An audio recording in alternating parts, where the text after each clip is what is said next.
ಸಂದರ್ಭದೊಳಗ ಚಂದ್ರಮತಿ ಅವರು ಪರಸ್ಪರ ಗುರುತಿಸಿರಲ್ಲ, ನಂತರ ಗುರುತಿಸ್ತಾರೆ.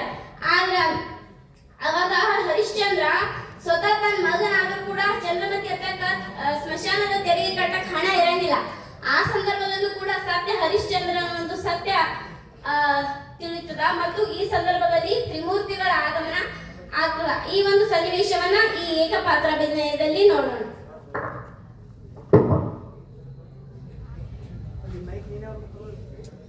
ಇಲ್ಲಿ ನಿಂತು ಮಾತನಾಡಿದರೆ ಚಂದ್ರಮತಿ, ಇಲ್ಲಿ ನಿಂತು ಮಾತನಾಡಿದರೆ ಹರಿಶ್ಚಂದ್ರ, ಇಲ್ಲಿ ನಿಂತು ಮಾತನಾಡಿದರೆ ಬಾಹುಕ, ಇಲ್ಲಿ ನಿಂತು ಮಾತನಾಡಿದರೆ ತ್ರಿಮೂರ್ತಿಗಳು.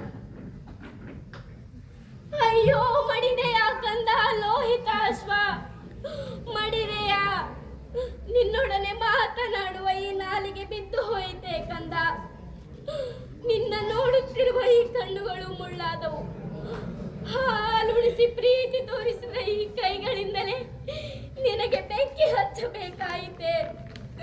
ಅಯ್ಯೋ ಕಂದ, ಕ್ಷಮಿಸು ಕಂದ, ಈ ತಾಯಿಯನ್ನ ಕ್ಷಮಿಸು. ಯಾರು ಯಾರದು ರಾತ್ರಿಯ ಹೊತ್ತು ಸ್ಮಶಾನ ಕಾಯುತ್ತಿರುವ ಈ ಸಂದರ್ಭದಲ್ಲಿ? ಅದು ನನಗೆ ತಿಳಿಯದೆ ಇಲ್ಲಿಗೆ ಬಂದ ನೀನು ಯಾರು? ಇಲ್ಲಿ ಹೆಣವನ್ನು ಸುಡಬೇಕಾದರೆ ಅಕ್ಕಿ ಬಟ್ಟೆ ಹಣವನ್ನು ಕೊಡಬೇಕಾಗುತ್ತದೆ. ಅದಿಲ್ಲದಿದ್ದರೆ ಯಾವ ಹೆಣವನ್ನು ಸುಡಲಾಗದು. ತೆಗೆ ತೆಗೆ, ಈ ನಿನ್ನ ಹೆಣವನ್ನು ತೆಗೆ. ಪುಣ್ಯಾತ್ಮ, ನಾನು ಎಲ್ಲವನ್ನೂ ಕಳೆದುಕೊಂಡ ಅನಾಥೆ. ಇವನಿಗೆ ಈ ಪರಿಸ್ಥಿತಿಯಲ್ಲಿ ಯಾರೂ ಗತಿ ಇಲ್ಲ. ಆದ್ದರಿಂದ ತಾಯಿಯಾದ ನಾನು ಹೆಣವನ್ನು ಹೊತ್ತು ತಂದಿದ್ದೇನೆ. ಹೆಣ್ಣೆ, ನಿನ್ನ ಕಷ್ಟದ ಅರಿವು ನನಗಾಗುತ್ತದೆ. ಆದರೆ ನಾನಿಲ್ಲಿ ಸ್ವತಂತ್ರನಲ್ಲ. ನನ್ನ ಪಾಲಿಗೆ ಸಲ್ಲಬೇಕಾದ ಅಕ್ಕಿ ಬಟ್ಟೆಯನ್ನ ಬಿಡಬಹುದು, ಆದರೆ ನನ್ನೊಡೆಯನ ಪಾಲಿಗೆ ಸಲ್ಲಬೇಕಾದ ಹಣ ಮಾತ್ರ ಬಿಡಲಾರನು. ಹಣ ಕೊಡಲೇಬೇಕು.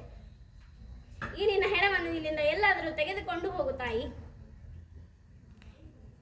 ಅಯ್ಯೋ ಕಂದ ಲೋಹಿತ, ಏಕ ಚಕ್ರಾಧಿಪತಿಯಾಗಿ ಸಕಲ ಸಾಮ್ರಾಜ್ಯವನ್ನು ಆಳಬೇಕಾದ ನಿನಗೆ ಈ ಸ್ಮಶಾನದಲ್ಲಿ ಒಂದಿಷ್ಟು ಸ್ಥಳವೂ ಇಲ್ಲದಾಯಿತೆ. ಅಯ್ಯೋ ಕಂದ, ಕ್ಷಮಿಸು ಕಂದ, ಈ ತಾಯಿಯನ್ನ ಕ್ಷಮಿಸು. ಹೆಣ್ಣೆ, ನಿನ್ನ ಮಾತುಗಳಂತೂ ತುಂಬಾ ವಿಚಿತ್ರವಾಗಿವೆ. ಈ ಕ್ಷಣದ ಮೊದಲು ನೀನು ಅನಾಥೆ ಎಂದೆ, ಆದರೆ ಈಗ ನಿನ್ನ ಮಗ ರಾಜನಾಗಬೇಕಿದ್ದ ಎನ್ನುತ್ತಿದ್ದಿ. ನಿನ್ನ ಮಾತಂತೂ ನನಗೆ ಅರ್ಥವಾಗುತ್ತಿಲ್ಲ. ಹೌದು, ಸಪ್ತ ದ್ವೀಪ ವಸುಂಧರೆಯನ್ನು ಆಳುತ್ತಿದ್ದ ಶ್ರೀ ಹರಿಶ್ಚಂದ್ರರ ಪತ್ನಿ ನಾನು. ನಮ್ಮ ಏಕಮಾತ್ರ ಪುತ್ರನಿವನು. ಹರಿಶ್ಚಂದ್ರ, ಇದ್ದೊಬ್ಬ ಮಗನನ್ನು ಕಳೆದುಕೊಂಡೆಯಾ? ಸೂರ್ಯವಂಶವು ಕೊನೆಯಾಗಿ ಹೋಯಿತೆ. ನೀವು ನನ್ನ ಪತಿ ಹರಿಶ್ಚಂದ್ರರನ್ನ ಬಲ್ಲಿರಾ? ಬಲ್ಲೆ ಬಲ್ಲೆ, ಸಕಲ ಐಶ್ವರ್ಯವನ್ನು ದಾನ ಮಾಡಿ ಸತಿ ಸುತರನ್ನು ಮಾರಿದ ಚಾಂಡಾಲನವನು. ನಿಲ್ಲಿಸು ನಿಲ್ಲಿಸು, ಈ ನಿನ್ನ ಕಠೋರವಾದ ಮಾತುಗಳನ್ನು ನಾನು ಕೇಳಲಾರೆ. ಅವರನ್ನು ಹೀಯಾಳಿಸುವ ನಿನಗೆ ಅವರ ಸತ್ಯ ಶ್ರೇಷ್ಠತೆ ಇದ್ಯಾವುದು ತಿಳಿಯದೆ?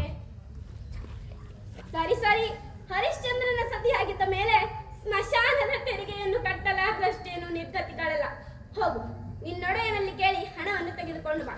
ಇಲ್ಲದಿದ್ದರೆ ಆ ನಿನ್ನ ಮಾಂಗಲ್ಯವನ್ನು ಮಾರಿಯಾದರೂ ಹಣವನ್ನು ತೆಗೆದುಕೊಂಡು ಬಾ. ಏನಿದು? ನನ್ನ ಮಾಂಗಲ್ಯವು ನನ್ನ ಪತಿ ವಿನಃ ಬೇರಾರಿಗೂ ಕಾಣುದು ಎಂದು ಋಷಿಮುನಿಗಳು ಹೇಳಿದ ಮಾತಿ ಸುಳ್ಳಾಯಿತೆ. ತವಾ ಈ ಸ್ಮಶಾನದ ಕಾವಲು. ಹೌದು ಹೌದು ಸ್ವಾಮಿ, ನನ್ನವರು ಪ್ರಭು. ಮುಗಿಯಿತು ಸ್ವಾಮಿ, ಎಲ್ಲವೂ ಮುಗಿಯಿತು. ಅಳಬೇಡ ಚಂದ್ರಮತಿ, ಅಳಬೇಡ. ಈಗ ಅಳುವುದರಿಂದ ಯಾವ ಪ್ರಯೋಜನವೂ ಇಲ್ಲ. ಆದಷ್ಟು ಬೇಗ ಎಲ್ಲಿಂದಾದರೂ ಹಣವನ್ನು ತೆಗೆದುಕೊಂಡು ಬಾ. ಆಗಲಿ ಸ್ವಾಮಿ, ಬೇಗನೆ ಬರುತ್ತೇನೆ. ಅಗೋ, ಅಲ್ಲಿ ನೋಡಿ, ಕಾಶಿರಾಜನ ಮಗಳನ್ನ ಕೊಂದ ಹೆಣ್ಣೊಬ್ಬಳು ಇಲ್ಲಿ ತಿರುಗಾಡುತ್ತಿದ್ದಾಳೆ. ಅವಳಿಗೆ ಮರಣದಂಡನೆಯನ್ನು ವಿಧಿಸಲಾಗಿದೆ. ಹರಿಶ್ಚಂದ್ರ, ಕಡಿ ಅವಳ ತಲೆಯನ್ನು. ತೆಗೆದುಕೋ ಈ ಖಡ್ಗವನ್ನು. ಇದು ನಿನಗೆ ಕೆಲಸವನ್ನು ಕೊಟ್ಟ ಒಡೆಯನ ಆಜ್ಞೆಯಾಗಿದೆ. ಹೇ ಪರಮೇಶ್ವರ, ಅಂದು ನಾನು ಎಲ್ಲವನ್ನೂ ಕಳೆದುಕೊಂಡೆ, ಆದರೆ ಅಳಬೇಕು ಎಂದು ಎನಿಸಲಿಲ್ಲ. ಆದರೆ ಇಂದು ಪತಿರೊತೆಯಾದ ನನ್ನ ಮನವಿಯನ್ನ ನಾನೇ ಕಡಿಯಬೇಕೆ? ಎಲ್ಲಾದರೂ ಉಂಟೆ? ಓ ಕಾಣದ ಕೈಯೇ, ಆಡಿಸು ಆಡಿಸು, ಆದರೂ ನಾನು ನನ್ನ ಸತ್ಯವನ್ನು ಬಿಡಲಾರೆನು. ಚಂದ್ರಮತಿ, ನಿನ್ನ ಮಾರಣ ಹೋಮಕ್ಕೆ ಸಿದ್ಧಳಾಗು. ಹೇ ಕಾಶಿ ವಿಶ್ವನಾಥನೇ, ನನಗಿದು ಸಾಮಾನ್ಯ ಮರಣವೇ? ಪರಶಿವನು ವಾಸಿಸುವ ಈ ಸ್ಮಶಾನದಲ್ಲಿ ಅದು ನನಗೆ ಮಾಂಗಲ್ಯವನ್ನು ಕಟ್ಟಿದ ನನ್ನ ಪತಿಗಳಿಂದಲೇ ಮರಣ. ಸ್ವಾಮಿ, ಸಿದ್ಧರಿದ್ದೇನೆ, ಕಡೆಯಿರಿ ನನ್ನ ತಲೆಯನ್ನು, ಉಳಿಸಿಕೊಳ್ಳಿ ನಿಮ್ಮ ಸತ್ಯವನ್ನು. ಜೀವನವೇ ನನ್ನ ಸತ್ಯ ಎಂಬ ಭಾವನೆಯಿಂದಲೇ ಕಡೆಯಲು ಮುಂದಾಗುತ್ತೇನೆ. ಪರಮೇಶ್ವರ, ನಿಲ್ಲು ಹರಿಶ್ಚಂದ್ರ, ನಿಲ್ಲು. ನಿನ್ನ ಸತ್ಯ ಸನ್ನತಿಗೆ ಮೆಚ್ಚಿ